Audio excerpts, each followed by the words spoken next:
boa tarde. Meu nome é Daiane Fortunati e eu, juntamente com as minhas colegas, vou estar apresentando o trabalho no nosso seminário de História.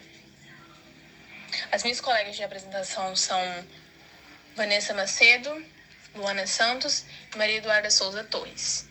A disciplina é de História, o docente é o Wanderson Bispo de Souza e a turma é segundo ano B, técnico em agropecuária. Vou começar falando na minha parte, que eu vou falar sobre a mineração na colônia portuguesa. E eu deixei uma foto, uma representação gráfica que representa um pouco desse período.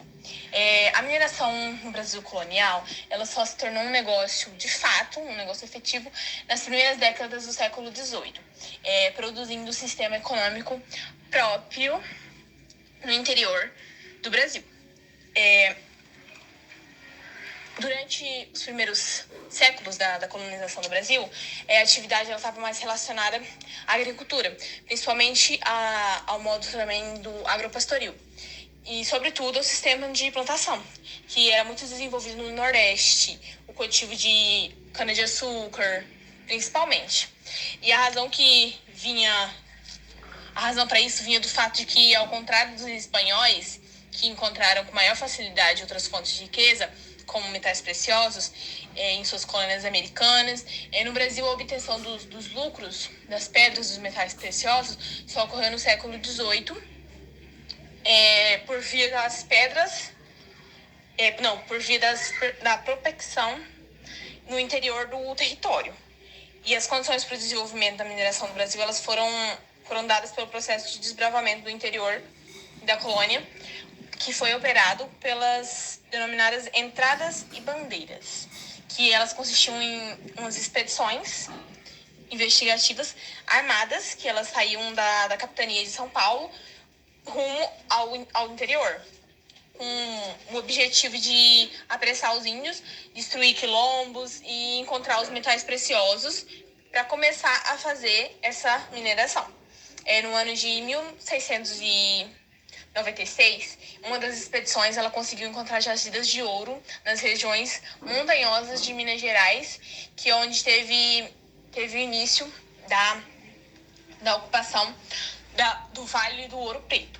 E nessas regiões de Minas Gerais, e depois foi acontecer isso em Goiás e Mato Grosso também, o ouro inicialmente ele era encontrado da forma de aluvião, que era um metal sedimentado, solvido em depósitos de cascalho, de argila e areia. E depois, logo em seguida, começou a exploração de rochas localizadas nas encostas das montanhas, empregando-se a técnica conhecida como grupiara, que era um grande sistema de prospecção que foram construídos desde as escavações das encostas até o canal de drenagem e ventilação. Essa exploração ela desencadeou uma onda migratória portuguesa muito grande.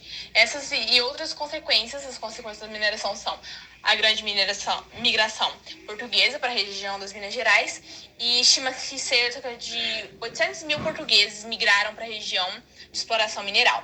O deslocamento do eixo econômico e demográfico no litoral para a região do centro-oeste, a intensificação do tráfico negreiro e da modificação do grupo de pessoas escravizadas. A transferência de capital, que foi de Salvador para o Rio de Janeiro, maior desenvolvimento do comércio, em especial o mercado interno, que possibilitavam uma dinâmica de todos os quadrantes da colônia e que se organizavam para abastecer a região do ouro, para mandar mantimentos para todas as pessoas que estavam fazendo no momento aquela mineração.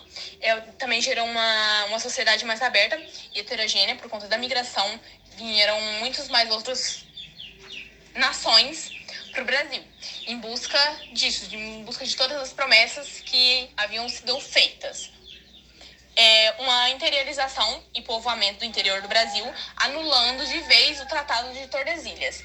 E além de aprender mais sobre o Brasil colonial, nesse trabalho, a gente também vai aprender muito sobre todas as revoltas e as insatisfações naquela época. Que uma das guerras que ocorreu foi a Guerra dos Emboabas. Ela ocorreu em 1707 até 1709. Ela foi um dos episódios mais relevantes que ocorreram nesse período do ciclo do ouro em Minas Gerais, que eles eram os chamados emboabas. Eles eram um grupo de forasteiros que foram para Minas Gerais buscando o ouro. A guerra aconteceu buscando direitos de exploração dos recém-descobertas reservas de ouro na região de Minas Gerais. O conflito ele contou com os paulistas desbravadores, liderados por Manuel de Borda Gato. Os paulistas eles também foram responsáveis pela descoberta da região das minas e, por este motivo, reivindicaram a exclusividade nas atividades extrativistas. E isso tudo, todos esses fatores acabaram gerando a Guerra dos Emboabas. E de outro lado da guerra estavam os Emboabas, que eles eram liderados por Manuel Nunes Viana, e eles eram compostos principalmente por portugueses e imigrantes de outros territórios da colônia que desafiavam as autoridades dos bandeirantes paulistas. Em 1707, os emboabas eles realizaram diversas expedições militantes contra os desbravadores paulistas. Eles buscavam um enfraquecimento do seu domínio sobre as regiões extrativistas. Em consequência, a população paulista foi dominada pelos emboabas e que assumiram o controle do comércio que sustentavam as minas. Por volta de 1708, os emboabas eles fizeram um grande ataque contra os paulistas presentes na Cachoeira do Campo, que era no distrito de Ouro Preto. Eles expulsaram os bandeirantes paulistas e assumiram o controle de duas das três principais áreas de mineração da colônia. E logo depois aclamaram seu líder, que era o Nunes Viana, como o governador da região de mineração, levando à retaliação por parte de Portugal. E por volta de 1709, houve uma intervenção dos portugueses e do governador de Rio de Janeiro, que levou à destituição de Nunes Viana e à sua expulsão da região das Minas, encerrando, por vez, a Guerra dos Emboabas. Outros conflitos que também ocorreram nessa época também se davam a grande resistência das pessoas que já moravam no Brasil antes de tudo isso acontecer com outros imigrantes. E também em relação aos índios e a população que era escravizada. Vamos falar agora sobre o que era o ciclo do ouro. O ciclo do ouro, que é como ficou conhecido, o período em que a extração e exportação do ouro protagonizaram a economia e durante essa fase colonial do país. Os portugueses eles estavam enfrentando dificuldades econômicas devido à má administração e a desastres naturais. E junto a isso, os portugueses eles sofriam a pressão da Inglaterra, que buscava consolidar o mercado e sua hegemonia mundial. O descobrimento de grandes reservas de ouro no Brasil virou o motivo da esperança do enriquecimento e de estabilidade econômica para Portugal. Ou seja, Portugal buscava uma estabilidade, buscava uma salvação no ouro brasileiro. E as jazidas de ouro que foram descobertas em Minas Gerais, Goiás e Mato Grosso, elas foram divididas em forma de lavras. E no auge do ciclo, uma alta movimentação de pessoas e mercadorias nessa região gerou um grande movimento intelectual por conta das ideias iluministas que foram trazidas pela elite. E também um movimento econômico, que era a produção alimentar e de subsistências e pequenas manufaturas. A população da colônia ela cresceu questão de 1000%, passando de 300 mil para aproximadamente 3 milhões de habitantes. E o advento dessa exploração do ouro fez com que essa atividade fosse mais lucrativa da colônia, transferindo a capital de Salvador para o Rio de Janeiro, que visava garantir a fiscalização das regiões de mineração em volta. E o ciclo de ouro ele teve duração mais ou menos até o final do século XVIII, que foi quando as minas esgotaram, aproximadamente em 1785. E é isso. Olá, meu nome é Maria Eduarda, vou estar apresentando sobre a revolta na colônia portuguesa. Bom, há dois tipos de revolta, a de tipo nativista e a de tipo separatista. As revoltas nativista, ela tem as características de defesa de interesses de membro da elite colonial. E já a separatista, elas sempre pregavam a independência de Portugal. várias revoltas nativistas. As mais importantes eram a Revolta de Barking, a Guerra dos Emboadas, a Guerra de Mascates e a Revolta de Felipe Santos. E já as revoltas importantes, que foi muito lembrada, foi as revoltas separatistas da Inconfidência Mineira e a Conjuração Baiana.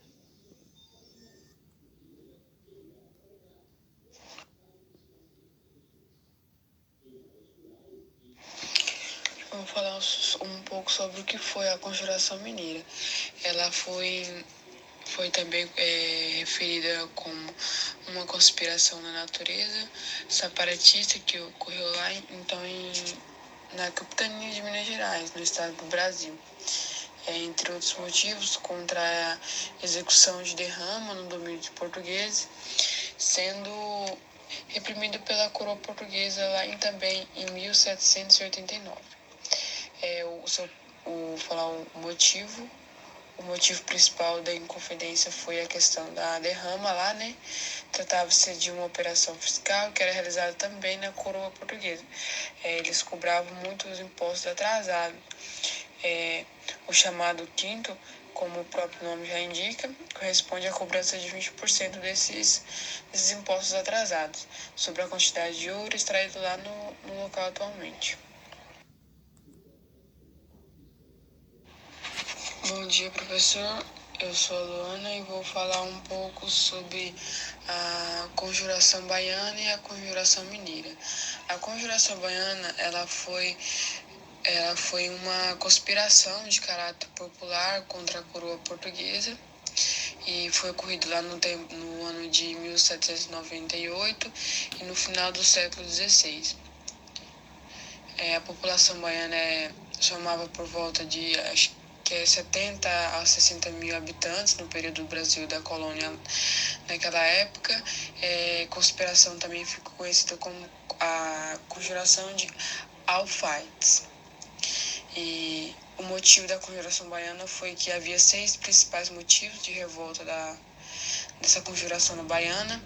Adotou, reivindicou que eram lá a abolição da escravidão, a proclamação da república, a diminuição dos impostos, a abertura dos portos e o fim do preconceito do aumento salarial. Foram esses pontos que eram os motivos da Conjuração Baiana, que foi movimentado. A Conjuração Baiana foi também conhecido como a Conjuração Alfaites, que eu já falei. Foi uma conspiração de caráter separatista e republicano, que aconteceu na cidade lá no Salvador, que foi descoberta pelas autoridades lá em 1798.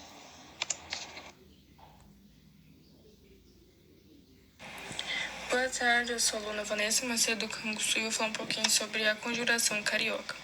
A Conjuração Carioca, ocorrida em 1794, se insere no grupo de movimentos emancipacionistas, ocorrido na segunda metade do século XVIII.